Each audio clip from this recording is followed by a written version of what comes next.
And man, the world of entrepreneurship is it can be vicious, let me tell you. So I figured I needed the help of real estate. So about 10 years into my career of entrepreneurship and having done many things in the entrepreneurial world, I decided, let me get into real estate. The only problem, I knew nothing. I mean, nothing about real estate. I didn't even know how to spell the damn thing. Is it one word? Is it two words? Do you hyphenate? As a Frenchman, I'm always hyphenating stuff. Do you capitalize it? So I joined this incredible company called the Real Estate Investment Network, and I went on my journey to build a great portfolio. I built another company called Visture Property Group, which is my real estate company, and I did that having learned everything I know about real estate through the Real Estate Investment Network. And it was thanks to Patrick Francie and the greats that came before me that I was able to learn this system we're actually going to teach you tonight.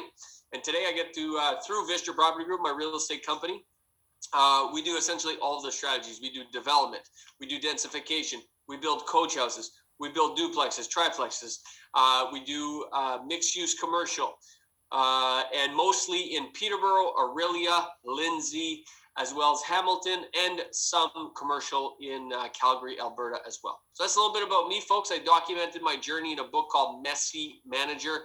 I used to sell that book in 14 different countries, but now I give it away for free. So if you want a free copy of that book, go to messymanager.com, and it is my gift to the world. Here's our agenda for tonight, folks. Number one, first and foremost, we're going to teach you and show you why real estate is so powerful and why, especially in today's day and age, you really need to pay attention and you need to put your money to work, and we're going to talk about that. Then we're going to walk you through what we call the 15 steps to real estate success. Now, what's cool about this is you're going to learn once and for all why some people are successful in real estate and why other people are not successful in real estate. And we're going to expose the entire 15 steps to real estate success. We've been teaching this, folks, for 30 years at the Real Estate Investment Network. So you're in good hands, and you're going to be able to see the whole system. Now, we wish we can do everything with you tonight, but the fact is that you learning the 15 steps to real estate success takes a lot of time, takes more time than just the hour we have together tonight. So then we'll tell you about how we can support you in your journey of real estate investing, how REIN can be part of your team, part of your power team. In fact, REIN could be your entire power team, and we'll tell you what next steps you want to take from there. Okay, that's our agenda. That's what we're going to cover. We got a lot to go, but before we get started, Patrick, just give us, you've been around a long time, give us the history of where the Real Estate Investment Network comes from, what our ethos is, what we do, how people can leverage what REIN does, and then let's jump in. Well, at the end of the day, to your point, it's 30 years of supporting and educating and doing the research, showing and guiding real estate investors how to create a financial future investing in real estate through a very systematic process, a very proven system and process that really helps you gain that financial future, the freedom that we often look for, or certainty, or security, or whatever word you happen to use. Our members over that time have transacted well over 40,000 properties, $5.45 billion worth of deals have been done, 185,000 different investors have been through our programs. And I want to really point out here, JG, is that, something, as much as we've done that much real estate and that much transactions of real estate, we don't sell real estate. We don't sell real estate. We don't sell $35,000 coaching programs. It's not the model. We believe that we should be unbiased because as we provide you our research and our economic research and the reports, they are really just telling the truth. This is the truth. These areas make sense. These areas may not make sense. That's what our research does. We're unbiased because we don't sell real estate. We provide the training, the education, the support, the coaching, and the mentorship that people need. We do an amazing community from shoreline to shoreline, by the way, right across the country. We have members and investors that are part of this community, and it really is a like-minded community that is really built on the ethos of, the real character of the organization and of the community is to be collaborative, to be supportive. And along the way, we have what is second to no one in this industry, which is a resource of trusted partners and a level of expertise that is unparalleled anywhere in this industry. We are literally the best in the world at what we do. We're actually the only organization that is national in Canada, and we're the longest lasting for that very, very reason. So our trusted partners and the expertise we have are of investors and a huge degree of expertise in investing in real estate, JG. Often imitated, never duplicated. That is the Real Estate Investment Network. Now, folks, it doesn't matter where you are on your journey, whether you're just starting out and you have 0 properties, or you might have 1 or 2 investment properties and you're looking for 3 or 4, or you might have 5 and you're looking for 10, or you might have 10 and you're looking for 100. It doesn't matter where you are on your journey of real estate. We can help you at the Real Estate Investment Network. Actually, that's a good time for a question. Put it in the chat. Where are you at with your journey of real estate? And by the way, there's no right or wrong answer here. This event is good for whether you're just starting out or whether you have a bunch of properties. How many units do you have? Are you a homeowner? You have, a few units? Put it in the chat and let us know where you are. And there's no right or wrong answer here, folks. So just go ahead and put it in there. It helps us customize the event because we know who's in the crowd. Perfect. Beginner, couple of units, 3 units right at the beginning, just starting. Flipped to primary, perfect. Level 0, awesome. 2 units, just starting. 6, excellent. 1, perfect. 3, awesome. Okay, well, listen, this is great. Good job, ladies and gentlemen. Thank you so much for participating. By the way, keep that up. Keep the chat coming. We love it. We love interacting. Excellent. This is great. Yeah. Ladies and gentlemen, let's start at the beginning, Patrick. I think we have to, before we jump into the 15 steps to real estate success, really got to touch on why real estate makes so much sense, especially given where we are financially as a world and as a country, and what's happening economically. Why does real estate make so much sense? I have to say that, in being in business for, really 37 years, whatever the number is at this point in my life, and investing in real estate for over 20 years, it seems like cliche, but there has never been a more important time for us to be investing in real estate, given what's happening in a global scale, what's happening economically, and what's going on in the world, and how do we actually stay ahead of these inflationary times and the rising costs. When we look back, back just in this chart, we're looking back at 1969 to 2019, 2020. Of course, we'd actually take that price up over $1 million, depending where you are on the average price. The point is this, folks, is that housing prices have continued to go up. Unbelievable as it seems to many, because in all those years, it's been a housing bubble, and it continues to be a housing bubble, yet real estate continues to go up. But here's the fundamental problem that we run into, which is this. Our income does not inflate at the same pace as these assets, as hard assets such as real estate. So our job is really to look into the future and say, how do we really secure our financial future? How do we stay ahead of what inflation is doing to us, given that our income isn't keeping up? PG, you and I have often said, and we really pointed out as clearly as we can, that there is no possible way you will ever save your way to being wealthy. So real estate is a way to put your money to work and to actually stay ahead of the curve. Because if we look into the future, and this is an interesting chart, because once again, if we go back to 1969, you look at where real estate prices are in 2022, they're about $1 million. And then you say, okay, well, let's extrapolate that. And let's look at 2055, you look at $9 million if we were to stay on the same pace and follow that same trend. And you go, there's just no freaking way it could ever be $9 million. Well, go back to, let's say, 1969 or 1999 and go to 2022. Do you think in 1999 or even back in 2000 when I started investing in real estate, there was no way. If somebody said to me, it's going to be $1 million in 2022, I would have gone, no way. But guess what? 9 million. Is it real? Okay, let's just say it's not. Let's say it's half that. Let's say it's 4 million. No, that's even ridiculous. Let's say it's only 3 million, JG. Point is this, is our wages aren't keeping up with it. The differential keeps getting greater and greater and greater. Yeah, and that's the bottom line, folks. You can't save your way to freedom. So that's why real estate, one of the reasons real estate is so, so important. And we'd love to dig more into this from the economics perspective, which we do at an event called The Intensive. We'll talk about that later, a little later. Now, to be good at real estate investing, to be a phenomenal real estate investor, what you need is you need to be able to see into the future. If you could see into the future, and it's one of the things that we like to say, that this is possible to see into the future if you follow a system, which is what we're going to teach you tonight, Once you do that, you will identify opportunities of a lifetime. Think of it this way, folks. Think of yourself as a surfer. You know, the job of a surfer is to get out into the ocean and position themselves in the ocean where the wave is going to catch them, and then they can ride that wave. It's very, very much the same as a real estate investor. You want to be able to look into the landscape of real estate and position yourself where the market is going. You want to do the old Wayne Gretzky, go where the puck is going, not necessarily where it is.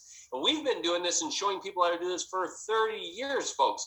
Let me give you a couple examples just to drive the point home. You know, back in 2008, 2009, 2010, we were talking about Barrie, Ontario.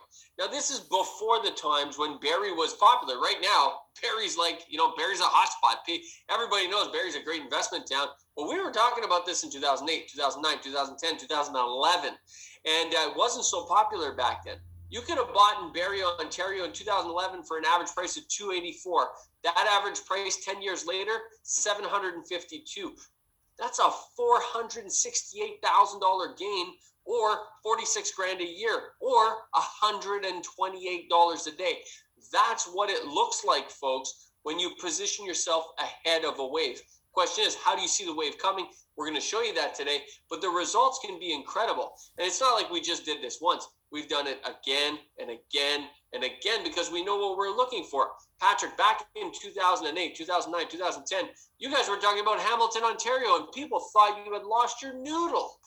Yeah, I mean, anybody who was familiar with Hamilton back in those days called it Steel Town, of course, and it was not really on anybody's radar. But when we looked at the research and we looked at what was happening, we saw Hamilton as a future. So what do we want to do as investors? We want to look into the future and say, where's real estate going? We don't really care where it is today or even where it's been. Those are nice indicators. It gives you some level of comfort. But at the end of the day, we want to be progressive in how we look at real estate and look at economically what's happening and what drives real estate. Now in Hamilton, we were so confident in Hamilton, of course in Barrie and all those the areas out there, we had literally load 7 buses, Greyhound buses full of real estate investors, and we'd go tour. We didn't go to buy, although some got off the bus. We actually went to show people just where Hamilton was going, which included, by the way, the Economic Development Office for Hamilton coming out to speak to us. We had the mayor of Hamilton coming out to talk to us. We had a number of realtors who were showing us around as to what was happening in that marketplace. Here's the thing about it, folks, is that there is a system of looking into the future for real estate.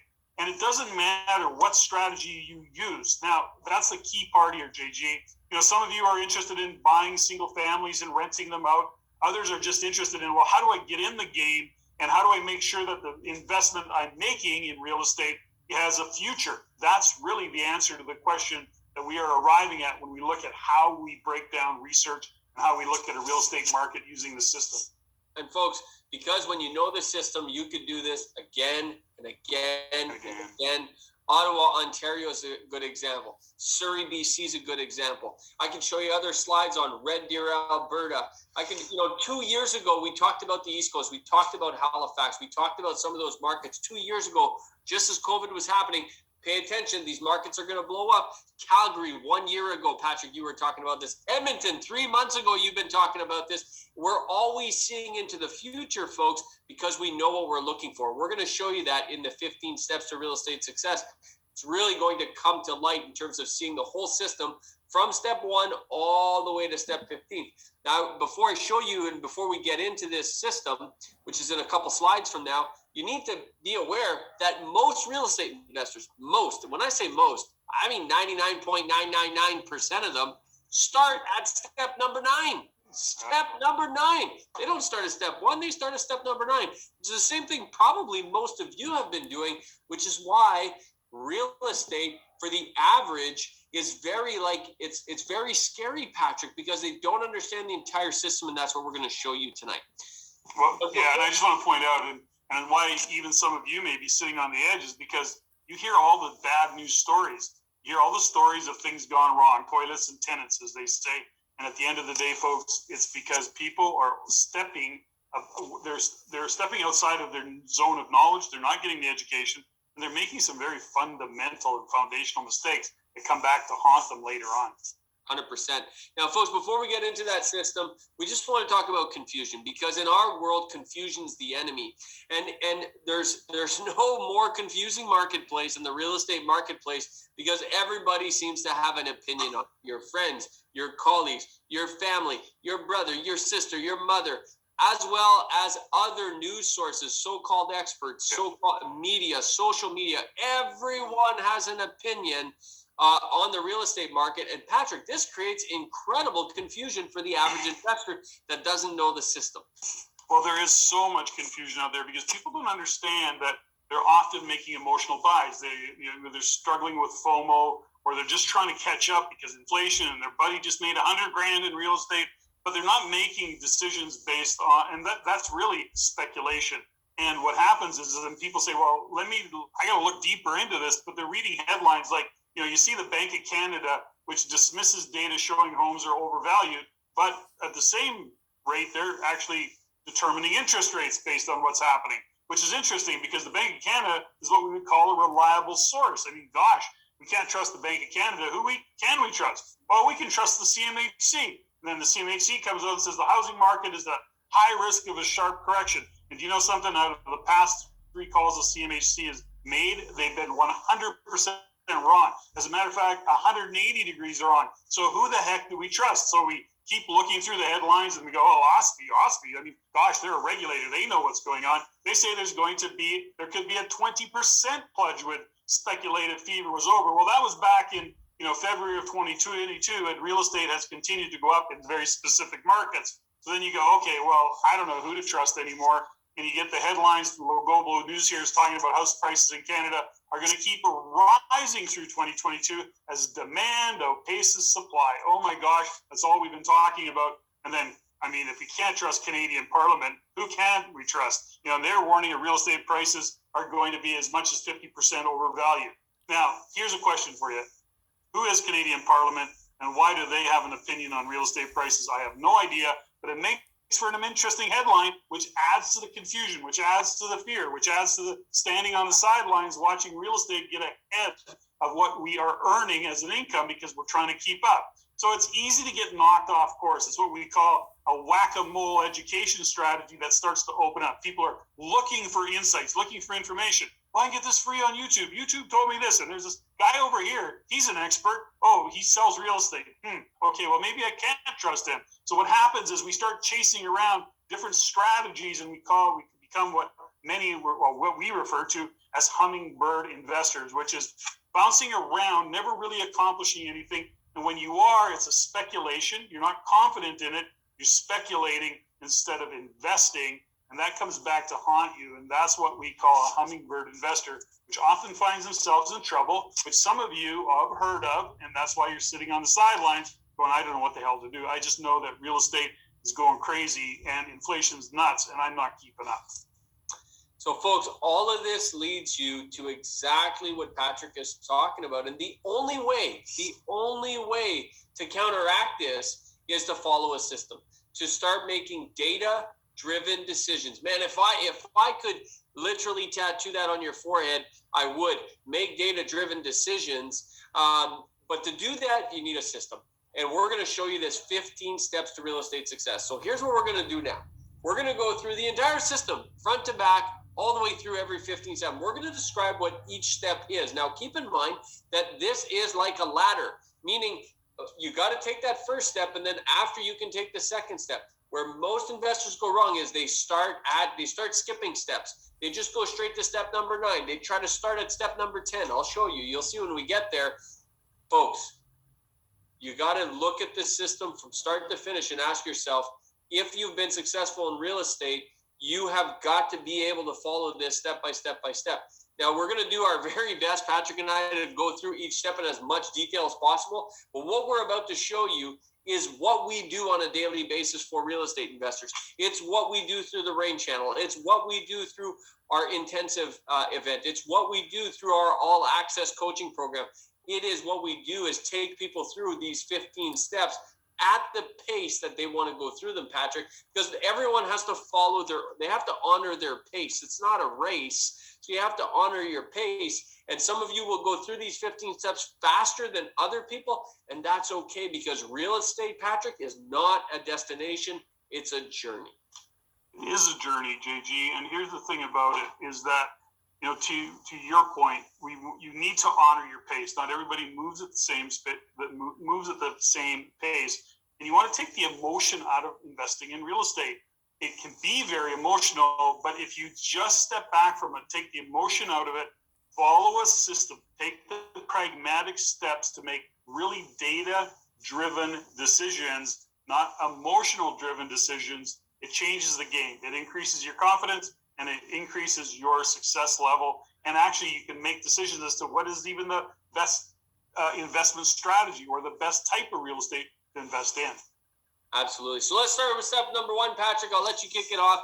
What is step number one is your beliefs and ethos. What does that mean? Well, let me give you a really quick background. What the heck is a beliefs? There was many years ago, there was some members of the REIN community who had been investing in real estate, and they're kind of getting bored, and they're running out of gas, and they owned some doors, they're fighting some fires, and they just wanted to quit. They wanted to get out of it. And they had a conversation with one of their mentors back in the REIN community.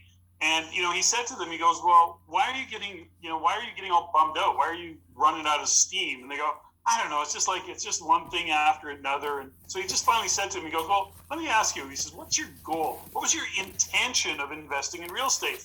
Why were you investing in real estate? And these three guys stand around there going, well, ultimately what we wanted to do is we wanted to invest in real estate, make enough money to buy a Harley Davidson or set up a Harley Davidson rental shop on the island of Belize. And as they told their story, they were all passionate about Harleys and riding Harleys and hanging out with other people who like to ride Harleys, and they wanted to rent them in a tropical paradise and go fishing or not. And they didn't care if they made money in their Harley rental business, but they were really passionate about it. They could just paint this picture. And he said, well, then let's just connect back to that why, that vision that you had.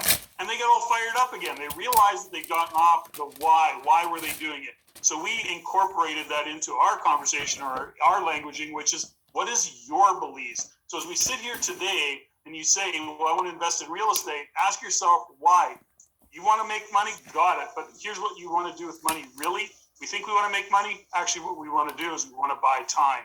And we want to buy the opportunity to have choices. So what is your why? Then our ethos is really a description of character and a description of character of an individual or an organization. And we ask ourselves, who are we being on our journey of being a real estate investor? Understanding who you're being is a very big part of your success investing in real estate. So that's step number one, folks. Step number two, once you get through that, is what we call the decision maker. Now, in real estate, you have only 5 things at your disposal. Number one, you have a certain amount of time for real estate, right? Some of you have full-time jobs, you have full-time careers, you're busy consultants, busy doctors, you have families, you're playing soccer 16 times a week, all the various things. Some of you have very little time, and others of you have a lot of time. You're currently not working. You currently have a lot of time for real estate. Perfect. Everyone has a different amount of time. So that's the first thing. The second thing, how much money do you have for real estate investing? Some of you have a lot. Some of you have very little to start with, but that's okay. And one of the things you need to learn as part of this process and this system is it literally doesn't matter if you only have $1 to invest in real estate. You can start investing in real estate with as little as $1. And it's very important to understand this is not a game of money. It's not a game reserved for the rich and famous. Shit, when I first got started, I didn't even have money to do my first deal. I had to use creative strategies in order to do my first deal. And that's because I didn't have enough money. The third component to the decision maker is how much knowledge. How much knowledge do you have for real estate investing? And one of the things we love to say is the more knowledge you have, the less time and money you need. Write that down if I were you. The more knowledge you have, the less time and money you need. Because then when you have that knowledge, you can apply focus and action, and those things will bring you to everywhere you want to go. So the more knowledge you have, the less time and money you need. But based on, this is a matrix, by the way. This is something we do at the intensive. We actually do a quiz, and we actually show you where this all goes. But the point is that every one of you are in a different positions. You have different amounts of time, different amounts of money, and different amounts of knowledge. And based on that, there's somewhere you should go with real estate. Everyone has their own individual journey. And like I said, it doesn't matter if you're starting with $1. It doesn't matter if you have absolutely no time. If you're prepared to invest in yourself and in your knowledge, you can be successful in real estate. And that's step number 2, Patrick. We can't understate, or we can't overstate the importance of step number 2. Time, money, knowledge. As coaches, as mentors, as guides, this is what gets in people's way all of the times, that time, money, knowledge conversation. And then, of course, where we take it to the next is treating your real estate investing like a business. You know, being an entrepreneurial spirit, building a power team to make sure you're supported. Let's look at real estate. Let's just say you buy one piece of property. Think about that. You've got a mortgage, you've got an agreement with a bank, you had a lawyer in.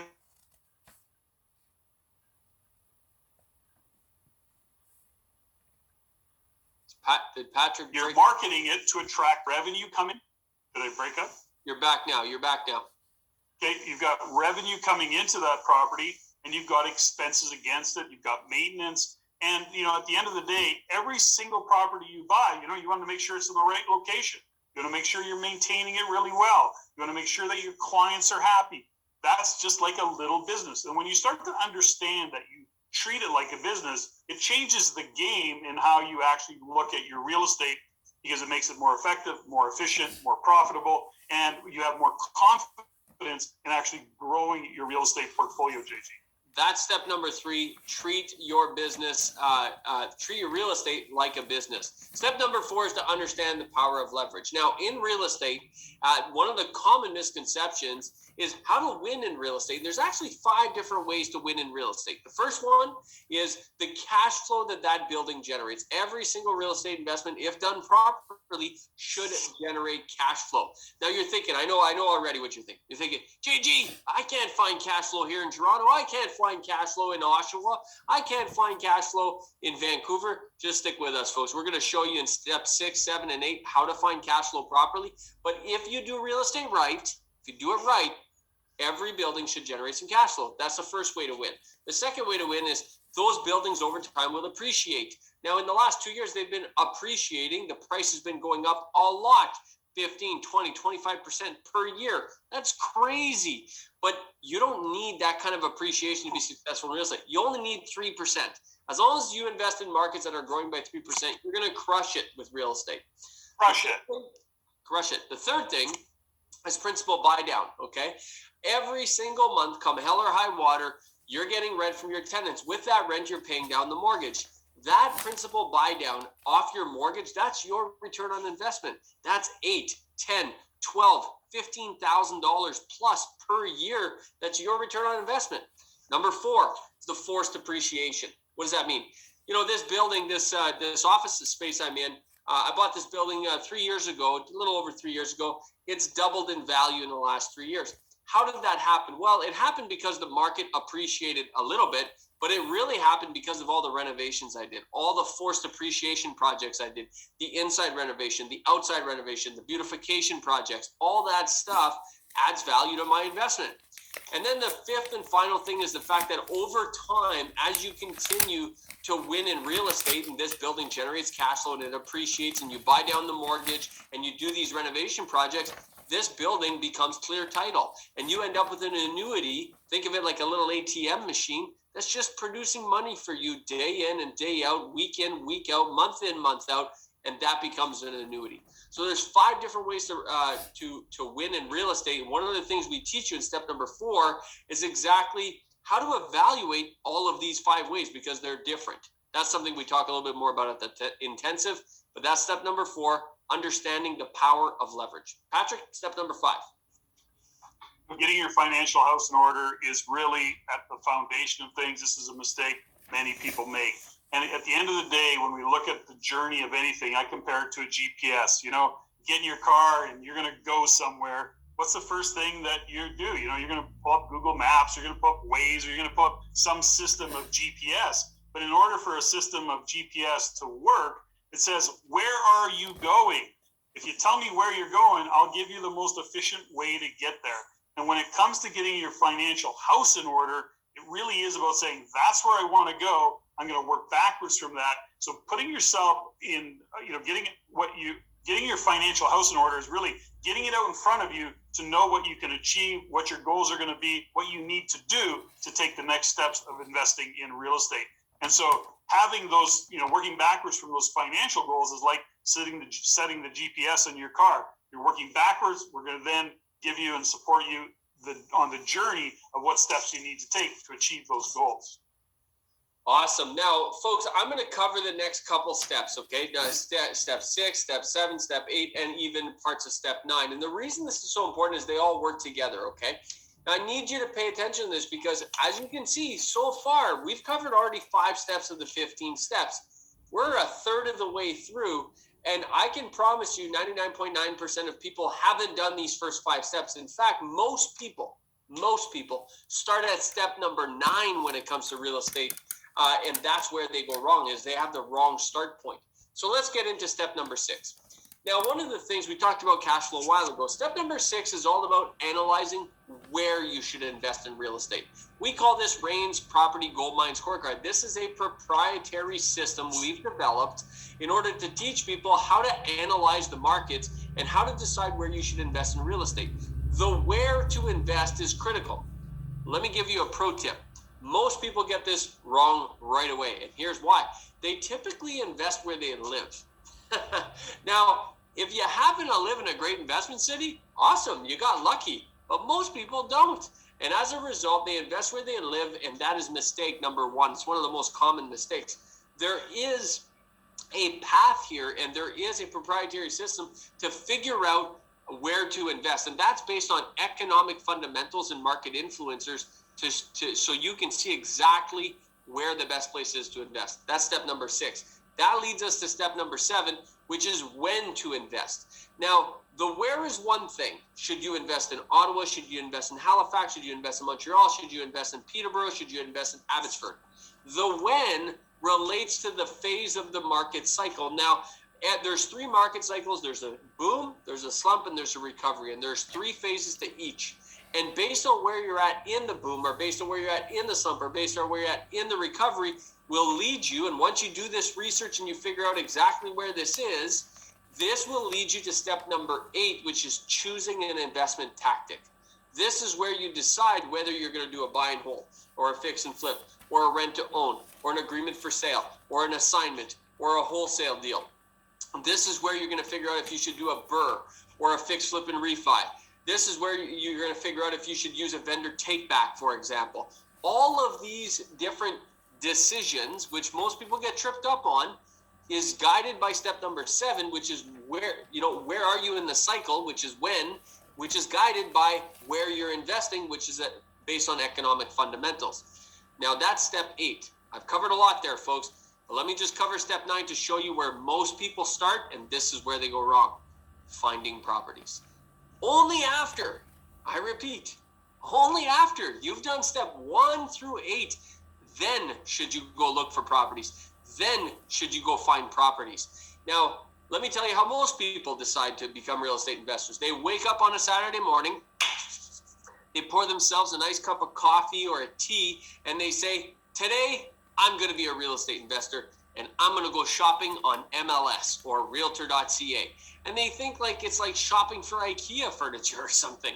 This is way more complicated than that, folks. Finding a property is only step number 9, and you can only get there after you've done steps 1 through 8. This is another huge place where most people go wrong. Does that make sense, folks? Patrick, let's just check in. We're over halfway through the system now. Is this making sense so far, folks? Are you seeing the process? Are you seeing the system? Is this good stuff?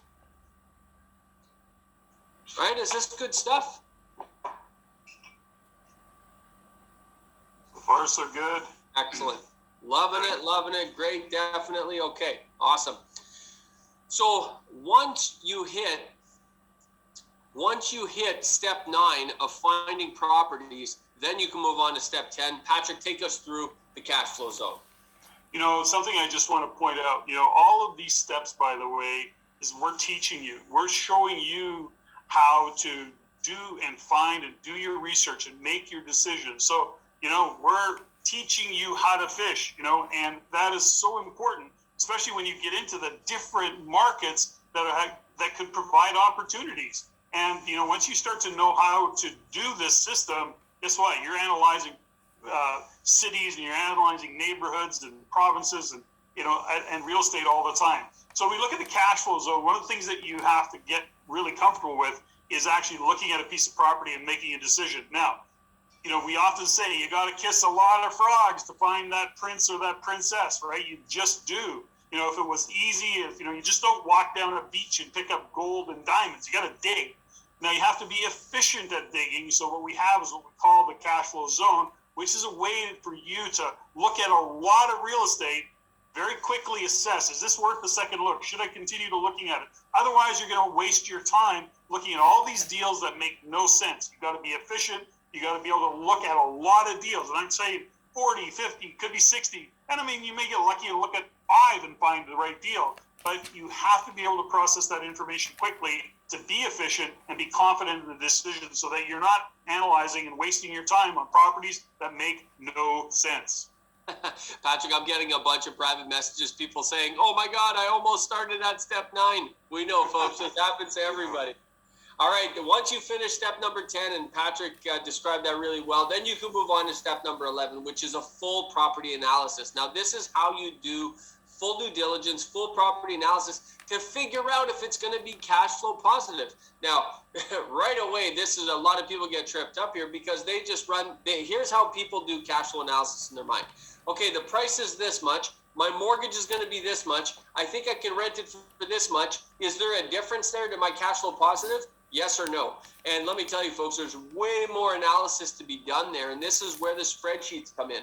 Now, for real estate investors that use REIN as a resource, we actually have a software tool that makes this super easy for you, super transparent, absolutely incredible. But the point is that you got to run the numbers. You got to ask yourself the questions, and you need to know the benchmarks of how much to charge for repairs and maintenance and how much to consider for insurance and bookkeeping and how much does all this stuff cost. You need to know this stuff in order to do a full property analysis. That's step number 11. Then you can move on to step 12, Patrick.